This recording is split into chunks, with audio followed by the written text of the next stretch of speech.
ಉಳ್ಳಾಲ ಠಾಣಾಧಿಕಾರಿ ಸಂದೀಪ್ ಅವರ ಹೆಸರಿನಲ್ಲಿ ಇನ್ಸ್ಟಾಗ್ರಾಂ ನಕಲಿ ಖಾತೆಯನ್ನು ತೆರೆದಿದ್ದಾರೆ ಹ್ಯಾಕರ್ಗಳು. ಹರವಲರ್ಲಿ ಹಣಕ್ಕಾಗಿ ಬೇಡಿಕೆಯನ್ನು ಇಟ್ಟಿರುವ ಬಗ್ಗೆ ಸುದ್ದಿಯಾಗಿದೆ.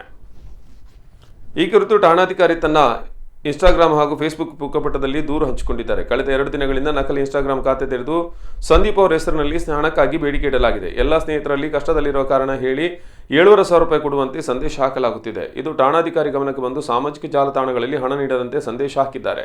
ಮಂಗಳೂರು ಪೊಲೀಸ್ ಕಮಿಷನರ್ ಶಶಿಕುಮಾರ್ ಸೇರಿದಂತೆ ಗಣ್ಯರು ಪತ್ರಕರ್ತರ ಫೇಸ್ಬುಕ್ ಅಕೌಂಟ್ಗಳನ್ನು ಹ್ಯಾಕ್ ಮಾಡಿ ಸ್ನೇಹಿತರನ್ನ ಮತ್ತು ಸಂಪರ್ಕಿಸಿ ತನ್ನ ಖಾತೆಗೆ ಸೇರಿಸಿಕೊಂಡು ಹಣವನ್ನು ಕೇಳುವ ಜಾಲ ದಕ್ಷಿಣ ಕನ್ನಡ ಜಿಲ್ಲೆಯಾದ್ಯಂತ ಹಲವು ತಿಂಗಳಿನಿಂದ ನಡೆಯುತ್ತಿದೆ.